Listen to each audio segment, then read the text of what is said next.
Welcome back, and now we're going to quickly move to chapter 4 and discuss works and days. Now, in chapters 3 and 4, you notice that there is some text in gray boxes. There are references to the Bible, and of course the description of creation in theogony very definitely echoes that given to us in Genesis of the Old Testament. Now, one of the points about Genesis is that we have the creation of the world in 6 days by what's described to us as God. We have mankind described to us as created on the 6th day. Then we have, subsequent to that, the story of Adam and Eve themselves. First we have Adam, and then we have the creation of Eve to provide a partner for Adam. Now, in the early days of the Garden of Eden, Adam and Eve are in a position to essentially frolic around, I should say, and eat from the tree of life and do whatever they want with pleasure in the Garden of Eden. And the only thing that they are forbidden specifically from doing is to take fruit from the tree of knowledge of good and evil. Now, there are some parallels between this story and what goes on in Works and Days. When I used to work in a business some years ago, there was a saying about the way that in that context business models work, but which I think could also be just done for life models in general, and especially in mythology. And that is, all systems and projects of creation ever accomplished by men are absolutely 100% foolproof until you put people in them. So in chapter 3 with theogony, we have the world created by divinities as essentially foolproof and completely perfect, everything just the way it's supposed to be, with the Olympians in power and so forth. And now, however, in chapter 4, we get the messy problem of what happens when mankind shows up. That disturbs the order of things and causes some shifts in the way that power is set up that lead to some acts of destruction and creation that are a bit unpleasant for everybody.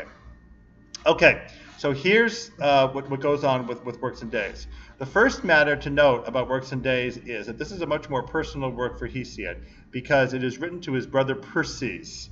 By the way, please do not confuse Perses, his brother, with the Greek hero Perseus. That happened one time on an exam, and that poor student got a very low grade on her essay and on her exam because she got the two figures confused. So be careful, don't make that mistake. All right, now Perses is the brother of Hesiod, who apparently robbed Hesiod of his share of the inheritance from their father when their father passed away. So this work, Works and Days, is a moralizing work written for Perses, intended to get him to shape up and return the inheritance that he stole. So there are references here and there to Perses, and what Hesiod is trying to do is get his brother to shape up and return that share of the money that he ran off with.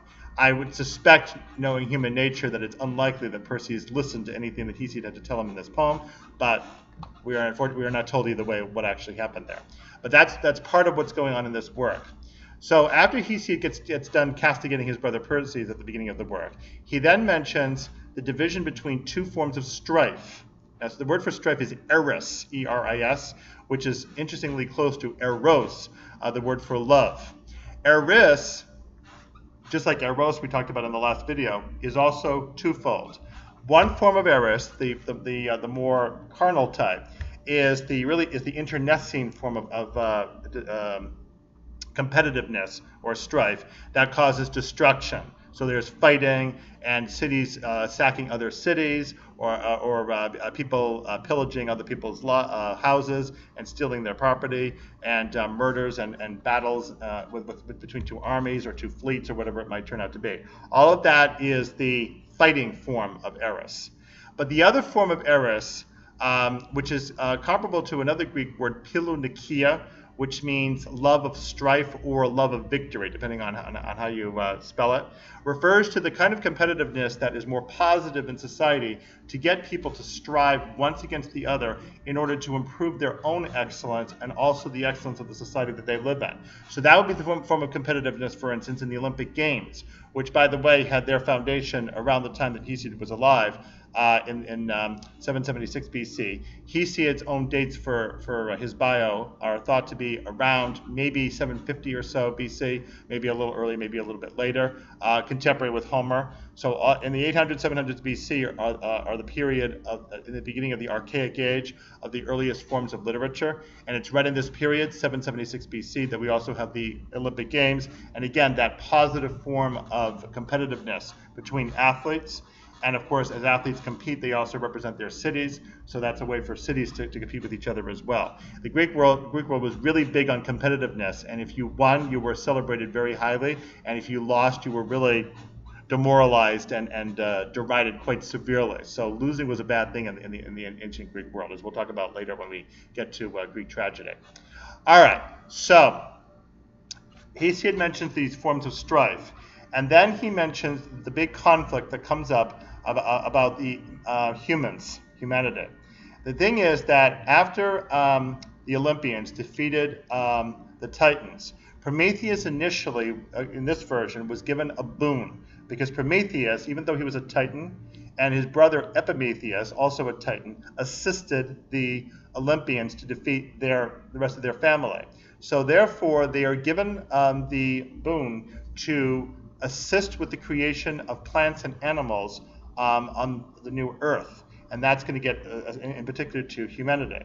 Now, Prometheus is the god of forethought, the one who knows things that are going to happen before they occur, and that can include him knowing in advance that if he takes a certain course of action, it will lead to a negative result, but he will do it anyway if he decides that it's important enough to do it.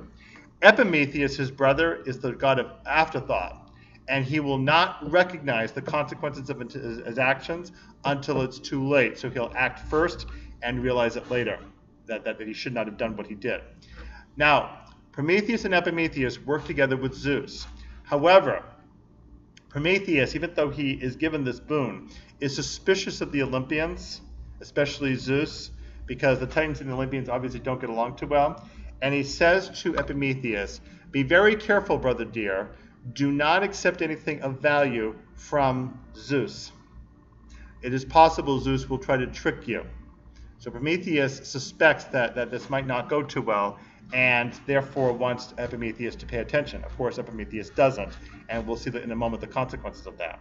All right, so Prometheus and Epimetheus are charged with creating mankind and other animals. Epimetheus does the animal part.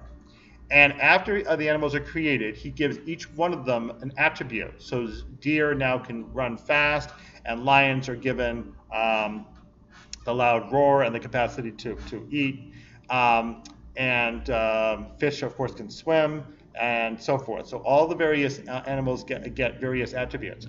When he gets finished, he discovers to his embarrassment that one of the animals got omitted from the list of gifts, and he goes to brother Prometheus to describe what happened, and Prometheus is like, "Okay, brother, what did you do this time?" So Epimetheus describes what he did with all the various attributes, and then he said, "I'm sorry, brother, I forgot to give an attribute to one of the animals." Prometheus said, "Which animal did you forget?" Epimetheus said, "I forgot mankind." So mankind is now defenseless against heat and cold and wild animals. He can't raise food in any way, so mankind is helpless. So it's kind of like, again, Adam and Eve in the Garden of Eden. They're dependent on the tree of life, and they don't have any real way to support themselves in any besides relying on the tree of life. So Prometheus decides to assist mankind. He goes to Zeus and makes a bargain with him that in exchange for mankind's giving proper homage to the Greek gods in the form of sacrifice, that they need something to help themselves survive from the Olympians. So Zeus agrees to give mankind fire, and of course the humans will burn up an offering to the gods on a routine basis in order to thank them for the gift of fire. Okay, now, Prometheus, of course, is still suspicious. So what he does is to have Zeus make an agreement with him as to which portion of a victim from hunting will be given to the gods and which one will be kept for mankind. So after they make the agreement that Prometheus will give humans fire, Prometheus makes two piles. It's kind of like a shell game. Two piles. One is a pile that has some really beautiful fat, very tempting on it, and the other pile has the stomach placed on top of something else that's impossible to identify because the stomach is covering it, and the stomach is very loathsome in appearance. So Prometheus says to Zeus, which one do you pick for the gods? So Zeus either is allured by the fat and picks it, or Zeus realizes what Prometheus is doing and decides to take it upon himself to have an excuse to punish Prometheus and humankind. But either way, he picks the fat and discovers when he takes the fat up that it's covering up the bones, which are absolutely worthless. And so humans get to have all the really delicious meat that was covered up under the stomach. Zeus is so furious at this that he tells Prometheus, the deal is off, humans can die, no fire. And so Prometheus, one day, going along, takes a fennel stalk and grabs some fire and brings it down to mankind. Prometheus, in all this, therefore, is making himself out as the trickster. You're going to see the trickster later in the form of Hermes, the messenger god. And if you are familiar with Norse mythology, of course, you must have heard of the god Loki, L-O-K-I, who also is a trickster in that mythology. So often the trickster is the one who disables or disturbs established order and circumstances. If any system of life remains too stagnant and too orderly, it will basically die of its own dead weight. So you need something to come along and move things around and disturb them and make things somewhat off balance. And the trickster god is often the one who does that. So here Prometheus gets fire down to mankind and thereby allows mankind to survive.